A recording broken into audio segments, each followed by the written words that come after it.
الحمد لله الحمد لله الذي خص أولياءه بالكرامة وجعلهم خلفاء نبيه المبعوث بالرحمة والاستقامة، وأشهد أن لا إله إلا الله وحده لا شريك له، وأشهد أن محمدا عبده ورسوله صلى الله تعالى عليه وعلى آله وأصحابه الذين فازوا بالسلامة وسلم تسليما.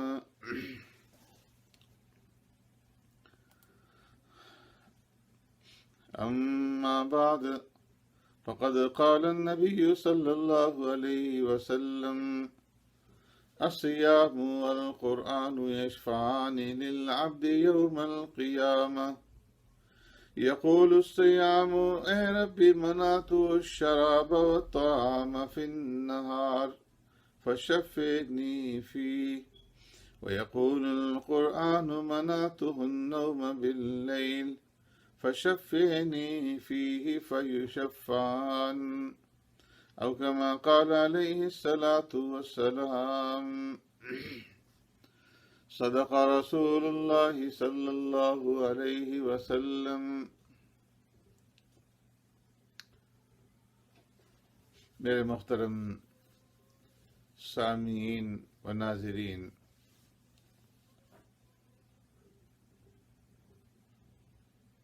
رمضان المبارک کے درمیانی عشرے میں، جو کہ مغفرت کا عشرہ ہے، پچھلی ویڈیو کے اندر میں نے عرض کیا تھا کہ ہم میں سے ہر ایک انسان یہ چاہتا ہے کہ اسے رب العالمین کی طرف سے مغفرت اور بخشش حاصل ہو. تو اس مغفرت اور بخشش کو حاصل کرنے کے لیے ہمیں چاہیے کہ ہم ان اسباب کو دیکھیں جن اسباب کے ذریعے سے یہ رحمت اور بخشش حاصل ہوتی ہے. تو ایک سبب میں نے عرض کیا تھا کہ توبہ ہے، کہ اس عشرے کے اندر زیادہ سے زیادہ توبہ اور استغفار کا اہتمام کیا جائے. اور توبہ اور استغفار کے ساتھ ساتھ دوسرا جو سبب مغفرت حاصل کرنے کا ہے، اس کا ذکر پیارے پیغمبر صلی اللہ علیہ وسلم نے اس حدیث مبارکہ کے اندر فرمایا کہ جس کے دو حصے ہیں، ایک حصہ دن کی محنت کے ساتھ تعلق رکھتا ہے اور دوسرا حصہ رات کی محنت کے ساتھ تعلق رکھتا ہے. دن کی محنت ہے کہ روزے کا اہتمام کرنا اور روزے کے اندر محنت کرنا. روزے کے اندر اس طرح سے محنت کرنا کہ آدمی کا روزہ جو ہے وہ ایسا روزہ بن جائے کہ جس کی وجہ سے یہ مغفرت کا حقدار بن جائے اور یہ دوزخ سے خلاصی اور چھٹکارے کا حقدار بن جائے. اور وہ کون سا روزہ ہے کہ جس کی سبب یہ روزے دار مغفرت اور بخشش کا حقدار بنے گا؟ فرمایا وہ روزہ ہے کہ جو روزے دار کو فضول کلام سے روک دے، جو روزے دار کو فضول سماع سے سننے سے روک دے، اور جو روزے دار کو فضول دیکھنے سے روک دے، اور جو روزے دار کو حرام کمانے سے روک دے، اور جو روزے دار کو شہوات کے پیچھے چلنے سے روک دے، چاہے ان شہوات کا تعلق کھانے کی چیزوں کے ساتھ ہو، پینے کے ساتھ ہو یا نکاح کے ساتھ ہو. اور یہ روزہ روزے دار کو ان تمام حرام چیزوں سے روک دے کہ جو اللہ رب العزت نے حرام قرار دی ہیں اور جن سے شریعت نے روکا ہے، پھر یہ روزہ اس قابل ہو جائے کہ یہ سبب بن سکے روزے دار کے لیے کہ روزے دار اللہ کے سامنے کھڑے ہو کر کے اس کا قرب حاصل کر سکے۔ اور یہ کب ہوگا؟ جب روزہ رکھنے کے ساتھ ساتھ ان حرام چیزوں سے بچنے کے ساتھ ساتھ وہ ذکر کا اہتمام کرے گا، روزے دار نیکیوں کا اور عبادات کا اہتمام کرے گا۔ جب ان تمام شرائط کے ساتھ روزے دار روزہ رکھے گا تو پھر اللہ تبارک و تعالی اس روزے کی برکت سے اس کے گناہوں کو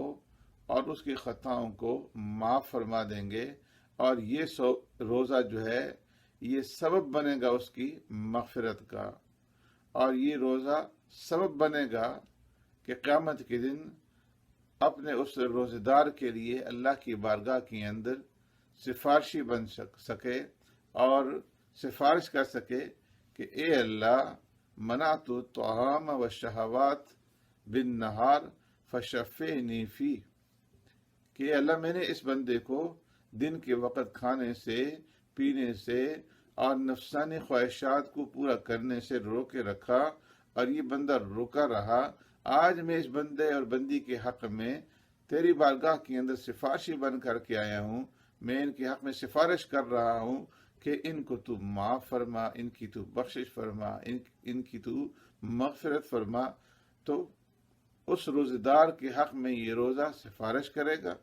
اور پھر اللہ رب العزت اس کی سفارش کو قبول فرمائے گا۔ اور اگر اس طریقے سے ہم روزہ نہیں رکھیں گے کہ روزہ رکھنے کے بعد ہمیں اگر استقامت نصیب نہیں ہوتی، اللہ رب العزت کی طرف ترقی نصیب نہیں ہوتی، اور ہم اپنے آپ کو اللہ کی مغفرت اور رحمت اور بخشش کے مستحق بنا نہیں سکتے، اور جہنم سے چھٹکارا ہمیں حاصل نہیں ہو سکتا، تو پھر اس بات کا خطرہ ہے کہ یہ روزہ بھی اس طرح سے نہ بن جائے کہ اسے لپیٹ کر کے ہمارے منہ کے اوپر مار دیا جائے۔ جس طرح کہ نماز کے بارے میں پیارے پیغمبر صلی اللہ علیہ وسلم نے ارشاد فرمایا کہ اگر آدمی نماز کو اچھے طریقے سے ادا کرتا ہے، اذا احسن الرجل الصلاة فاتم رکوعها وسجودها قالت الصلاة حفظك اللہ كما حفظتنی، کہ جب آدمی اچھے طریقے سے وضو کرتا ہے اور پھر وضو کرنے کے بعد نماز کے آداب کا، سنن کا لحاظ رکھتے ہوئے جب وہ نماز ادا کرتا ہے، رکوع اچھے طریقے سے ادا کرتا ہے اور سجدہ اچھے طریقے سے کرتا ہے، تو نماز اس کے لیے دعا کرتی ہے اور کہتی ہے حفظک اللہ کما حفظتنی، اللہ تیری بھی اسی طرح حفاظت فرمائے جس طرح تو نے میری حفاظت کی۔ اور جس وقت بندہ نماز صحیح طریقے سے ادا نہیں کرتا، وَإِذَا أَسَاءَ الصَّلَاةَ فَلَمْ يُتِمَّ رُكُوعَهَا وَلَا سُجُودَهَا قَالَتِ الصَّلَاةُ ضَيَّعَكَ اللَّهُ كَمَا ضَيَّعْتَنِي، جب رکوع بھی پورے طریقے سے نہیں کرتا، سجدہ بھی پورے طریقے سے نہیں کرتا، اور وقت کے اوپر نماز ادا نہیں کرتا، نماز کو برباد کر دیتا ہے، ضائع کر دیتا ہے، تو نماز بھی اس کے لیے بد دعا کرتی ہے کہ اللہ تجھے اسی طرح ضائع کر دے جس طرح تو نے مجھے ضائع کیا۔ فرمایا کہ اس نماز کو ایک پرانے بوسیدہ کپڑے کے اندر لپیٹ کر کے اس آدمی کے منہ کے اوپر مار دیا جاتا ہے، الیاذ باللہ۔ اللہ تبارک و تعالی ہمیں اس سے محفوظ فرمائے۔ تو میں کہ کہیں اگر روزے کا ہم اس طریقے سے اہتمام نہیں کریں گے تو یہ روزہ بھی اس طرح ہمارے لیے بد دعا نہ کرے کہ جس طرح تو نے مجھے ضائع کیا اللہ تمہیں بھی ضائع کر دے، اور یہ روزہ جو ہے ہمارے منہ پر مار دیا جائے۔ تو رمضان المبارک کا مہینہ صرف اس لیے نہیں آیا کہ آدمی صرف کھانا پینا چھوڑ دے، دن کے وقت کھائے نہ پیے نہ، بلکہ اس لیے کہ کھانا پینا چھوڑنے کے ساتھ ساتھ وہ تمام حرام چیزوں سے بھی اپنے آپ کو بچائے۔ پیارے پیغمبر صلی اللہ علیہ وسلم مبارک کے روزے کے بے شمار فوائد ہیں، اور ان میں سے ایک فائدہ یہ ہے کہ روزہ رکھنے کے ساتھ انسان کو تزکیہ نفس حاصل ہو جاتا ہے، اور انسانی بدن کے اندر شیطان کی جو صلاحیت ہے وہ محدود ہو جاتی ہے۔ شیطانی جو راستے ہیں بدن میں داخلے کے وہ تنگ پڑ جاتے ہیں، اس لیے کہ شیطان انسانی بدن کے اندر اس طریقے سے سرایت کرتا ہے جس طرح کہ انسانی بدن کی رگوں کے اندر خون چلتا ہے۔ اس طرح شیطان انسان کے دل کے اندر وسوسے ڈالتا ہے اور اسے غفلت کے اوپر جو ہے ابھارتا ہے، اس کے اندر سستی اور کاہلی پیدا کرتا ہے، اور اس انسان کو شیطان جو ہے اطاعت سے اور نیکیوں سے دور کرنے کی کوشش کرتا ہے، اس کو بخل کی طرف راغب کرتا ہے کہ مال کے اندر بخل کا اختیار کر اور نفس کے اندر بخل اختیار کر، اور اس کے لیے گناہ کے جو مواقع ہیں ان کو مزین کرتا ہے، اور جو ناپسندیدہ اور مکروہات ہیں ان کے اندر اسے ڈالنے کی اور انوالو کرنے کی کوشش کرتا ہے۔ تو اس کی یہ کوشش ہر وقت انسان کے ساتھ جاری رہتی ہے، اور وہ یہ وساوس کی شکل کے اندر کرتا رہتا ہے۔ لیکن جب بندہ روزہ رکھتا ہے تو فرمایا کہ روزہ رکھنے کی وجہ سے ایک تو رب العالمین ویسے ہی رمضان المبارک کے مہینے کے اندر شیاطین کو جکڑ دیتے ہیں، تو پھر اس روزہ رکھنے کی وجہ سے شیطان کا جو عمل دخل ہے وساوس کا وہ کم ہو جاتا ہے، جس کی وجہ سے انسان نیکیوں کی طرف زیادہ راغب ہوتا ہے۔ تو رمضان کا روزہ اس طریقے سے رکھے کہ جب انسان رمضان المبارک کے روزے سے فارغ ہو کر کے باہر نکلے، رمضان کا مہینہ ختم ہو، تو اس کے بعد بھی شیطان کے انسان کے بدن کے اندر اثر و رسوخ کے جو راستے ہیں وہ تنگ ہو جائیں، اور شیطان انسان کو برائی کی طرف راغب نہ کر سکے۔ پھر کھانا اور پینا ترک کرنا، میں کہ یہ ایک عظیم سبب ہے کہ اس کے ذریعے سے انسان اپنے آپ کو اللہ کی اطاعت اور اللہ کے ذکر کے لیے فارغ کر لیتا ہے۔ جب انسان کا معدہ خالی ہوتا ہے تو انسان عبادت کی طرف راغب ہوتا ہے۔ جس وقت انسان کا معدہ بھرا ہوا ہوتا ہے تو سب سے پہلی چیز جو انسان کے دل کے اندر پیدا ہوتی ہے وہ یہ کہ وہ نیند کی طرف راغب ہوتا ہے کہ میں سو جاؤں، آرام کروں۔ اس کے بدن کے اندر سستی پیدا ہو جاتی ہے اور وہ اطاعت اور عبادت کو چھوڑ دیتا ہے۔ جب انسان کا معدہ فل ہوتا ہے، بھرا ہوا ہوتا ہے، تو وہ شہوات کی طرف جو ہے مائل ہوتا ہے۔ لیکن جس وقت معدہ خالی ہوگا رمضان المبارک کے روزے رکھنے کی وجہ سے، تو پھر معدہ کی خالی ہونے کی وجہ سے میں کہ وہ اطاعت کی طرف، عبادات کی طرف اور ذکر کی طرف جو ہے راغب ہوگا، اور نفس کو ان کاموں کی طرف راغب کرنا آسان ہوگا۔ پھر دوسرا فائدہ جو روزہ رکھنے کا ہے وہ یہ کہ انسان کا جو دل ہے یہ ذکر اور فکر کے لیے خالی ہو جاتا ہے۔ تو اس طریقے سے بندہ دن کے اندر محنت کرے روزے کے اوپر، اور اپنے روزے کو ایسا بنا لے کہ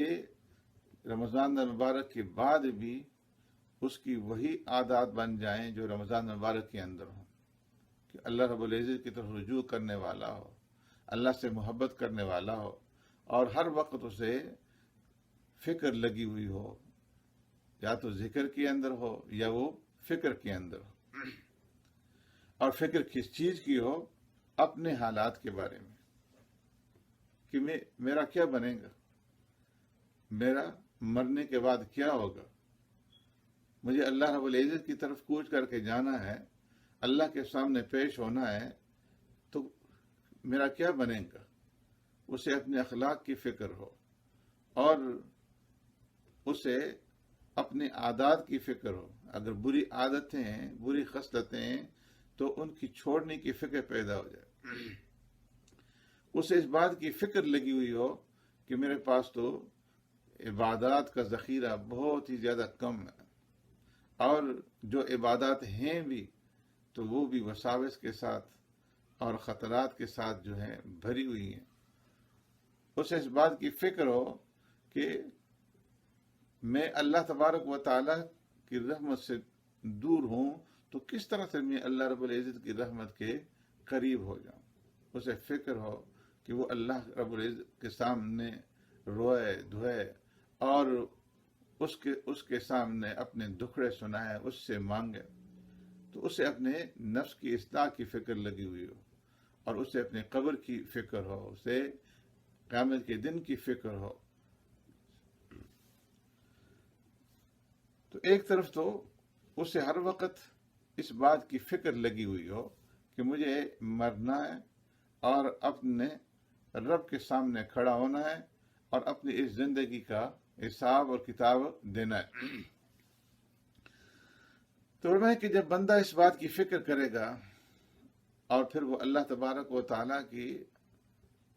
ذات اور اس کی صفات کے اندر غور اور فکر کرے گا، اپنی قبر اور اپنی آخرت کے بارے میں فکر کرے گا، اپنی موت اور اپنی قبر کے بارے میں فکر کرے گا، اور قیامت کے دن کی اٹھنے اور اللہ رب العزت کے سامنے کھڑے ہونے اور حساب کتاب کرنے کی فکر کرے گا، یہ ساری کی ساری فکریں اس انسان کو اس بات کے اوپر مجبور کریں گی کہ وہ اپنے ایمان کے اندر اضافہ کرے،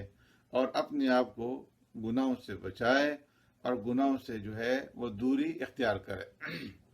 اپنی موت کو، اپنی قبر کو، اپنے حساب کو ہر وقت اپنے سامنے رکھے۔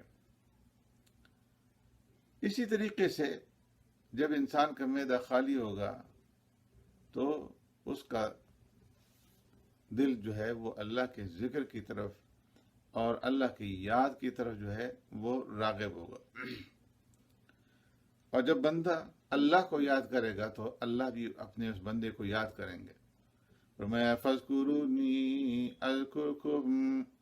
اے میرے بندو تم مجھے یاد کرو، میں تمہیں یاد کروں گا۔ تو جس کو اللہ یاد کرے، اس سے بڑھ کر کے اور کیا فائدہ ہو سکتا ہے؟ پھر اس طریقے سے روزہ رکھ کر کے روزے دار کے دل کے اندر روزہ رکھنے کی وجہ سے جو ایک فائدہ اسے حاصل ہوتا ہے، وہ یہ کہ وہ فقراء اور مساکین کو یاد رکھتا ہے۔ جب خود بھوکا رہتا ہے، خود پیاسا رہتا ہے، تو پھر اس سے دوسرے بھوکوں کا احساس پیدا ہوتا ہے کہ جو لوگ بھوک پر بھوک اور فاقوں پر فاقے اٹھاتے ہیں، اس کا احساس اس کے اندر روزے دار کے دل کے اندر پیدا ہو جاتا ہے، اس لیے کہ وہ بھوک اور پیاس کی اس شدت کو، اس تکلیف کو جان لیتا ہے۔ تو اس کی وجہ سے پھر وہ ایسے لوگوں کا احترام کرے گا، ان کی داد رسی کرے گا، اور فرمایا کہ یہ جس انسان کے اندر صفت پیدا ہو جائے کہ وہ دوسروں کا خیال رکھنے والا بن جائے، دوسروں کی داد رسی کرنے والا بن جائے، دوسروں کے ساتھ اس کی ہمدردی ہو، غمخواری ہو، تو یہ انتہائی اعلیٰ صفت ہے، اور جو کہ روزے سے مقصود ہے۔ ہمارے پیارے پیغمبر صلی اللہ علیہ وسلم کان اجود الناس وکان اجود ما یکون فی رمضان حین یدارسہ جبریل القرآن، سب لوگوں سے زیادہ سخی پیارے پیغمبر صلی اللہ علیہ وسلم تھے، اور اس سخاوت کے اندر رمضان المبارک کے مہینے کے اندر اور زیادہ تیزی پیدا ہو جاتی تھی جب حضرت جبرائیل علیہ الصلوۃ والسلام آتے تھے۔ حضرت ابن عباس رضی اللہ تعالیٰ عنہ فرماتے ہیں کان رسول اللہ صلی اللہ علیہ وسلم اجود الناس بالخیر وَكَانَ أَجْوَدَ مَا يَكُونُ فِي شَهْرِ رمضان۔ سارے انسانوں سے بڑھ کر کے پیارے پیغمبر صلی اللہ علیہ وسلم سخی تھے، اور آپ کی سخاوت کی صفت کے اندر رمضان المبارک کے مہینے میں اور زیادہ تیزی آ جاتی تھی۔ ان جبرائیل صلاۃ والسلام کان یلقاہ فی کل سنۃ فی رمضان، اس لیے کہ جبرائیل صلاۃ والسلام ہر سال رمضان المبارک کے مہینے میں پیارے پیغمبر صلی اللہ علیہ وسلم کے پاس تشریف لایا کرتے تھے، اور آپ صلی اللہ علیہ وسلم کے ساتھ قرآن کریم کا دور ہوا کرتا تھا۔ فَإِذَا لَقِيَهُ جِبْرِيلُ كَانَ رَسُولُ اللَّهِ صلی اللہ علیہ وسلم أَجْوَدَ بِالْخَيْرِ مِنَ الرِّيحِ الْمُرْسَلَةِ، جب جبرائیل صلی اللہ علیہ وسلم کی آپ صلی اللہ علیہ وسلم سے ملاقات ہوتی تھی تو آپ کی سخاوت کے اندر بھی تیز ہواؤں کے جھونکوں سے زیادہ تیزی آ جاتی تھی۔ تو روزہ رکھ کر کے بھوکوں کا، پیاسوں کا خیال پیدا ہونا، ان کے ساتھ ہمدردی اور غمخواری پیدا ہونا، اور پھر ان کے اوپر جو ہے خرچ کرنا، یہ بھی روزے کا ایک عظیم فائدہ ہے۔ اور پھر روزہ رکھنے کا اور روزے کو دن کے اندر ایسا روزہ بنانا، روزے کے اوپر اتنی محنت کرنا کہ روزہ بندے کا ایسا بن جائے کہ جس کے ذریعے سے اس کے نفس کی اصلاح ہو جائے، اس کا نفس جو اس کو برائیوں کی طرف راغب کرتا ہے، ان النفس لامارۃ بالسوء، نفس انسانی جو کہ انسان کو برائیوں کی طرف راغب کرتا ہے، تکبر کی طرف راغب کرتا ہے، غرور کی طرف راغب کرتا ہے، یا انسانی نفس جو سستی کی طرف راغب کرتا ہے، نیند کی طرف راغب کرتا ہے اور راحت کی طرف راغب کرتا ہے، تو ان تمام چیزوں کے مقابلے میں روزہ رکھ کر کے روزے کے اوپر دنوں کے اندر اس طرح محنت کی جائے کہ اس کے دل کے اندر اللہ، اس کے نفس کے اندر اللہ کی محبت پیدا ہو جائے اور اس کا قرب پیدا ہو جائے، اور وہ نفس مطمئنہ بن جائے، وہ نفس خاشعہ، ڈرنے والا بن جائے، جس کے اندر تواضع پیدا ہو جائے، وہ نفس ایسا بن جائے کہ جو نیکیوں کی طرف دوڑے، ایسا بن جائے کہ جو اللہ کی طرف مغفرت کی طرف دوڑے اور اللہ کے سامنے جھکنے کے لیے تیار ہو، اللہ کے سامنے سر بسجود ہونے کے لیے تیار ہو۔ تو روزہ رمضان المبارک کا جو رکھنا ہے دن کے وقت، صرف کھانے پینے کے ترک کرنے کا نام نہیں ہے، بلکہ اس کے اوپر اتنی محنت کرنی ہے، روزے کو اتنا سٹرونگ اور اتنا طاقتور بنانا ہے کہ وہ روزہ صحیح معنی میں روزہ بن جائے اور انسان ہر حرام چیز سے بچ جائے، اور ہر وہ کام جو اللہ رب العزت کا قرب اور اس کی رضا عطا کرنے والا ہے اس کی طرف وہ راغب ہو۔ تو جب انسان اس طریقے سے روزہ رکھے گا اور اس طریقے سے بھوک اور پیاس کی تکلیف برداشت کرے گا تو اس کا نتیجہ پھر اسے دنیا کے اندر بھی ملے گا اور آخرت کے اندر بھی ملے گا۔ دنیا کے اندر اللہ تبارک و تعالیٰ اس کے گناہوں کو معاف فرما دیں گے اور اس کی مغفرت ہو جائے گی، اور آخرت کے اندر نعمتوں کی شکل میں اللہ تبارک و تعالیٰ اس کا بدلہ عطا فرمائیں گے، اور فرمایا جائے گا کُلُوا وَاشْرَبُوا ہنیئا بما اسلفتم فی الایام الخالیہ، کہ اے روزے دارو آج کھاؤ پیو اور مزے اڑاؤ، اس لیے کہ تم نے دنیا کے دنوں کے اندر اپنے آپ کو کھانے سے روکا تھا، دنیا کے اندر تم نے اپنے آپ کو کھانے سے روکا، پینے سے روکا، تو آج اللہ رب العزت کی طرف سے تمہارے اس روزے کے بدلے میں، تمہاری اس بھوک کے بدلے میں، تمہاری اس پیاس کے بدلے میں اللہ تبارک و تعالیٰ نے تمہارے لیے طرح طرح کی کھانے پینے کی نعمتیں تیار کر رکھی ہیں۔ تو فرمایا کہ انسانی مغفرت اور بخشش جو اس درمیانی عشرے کے اندر حاصل ہوگی، اس کا ایک سبب یہ ہے کہ انسان اپنے روزے کے اوپر محنت کر کے روزے کو ایسا بنا دے کہ اس کے اندر صرف کھانا پینا ترک نہ ہو، بلکہ ہر حرام کو وہ ترک کر دے اور ہر اچھے کام کے اوپر کا وہ خوگر بن جائے۔ سبحانک اللہم بحمدک نشہد ان لا الہ الا انت نستغفرک ونتوب الیک.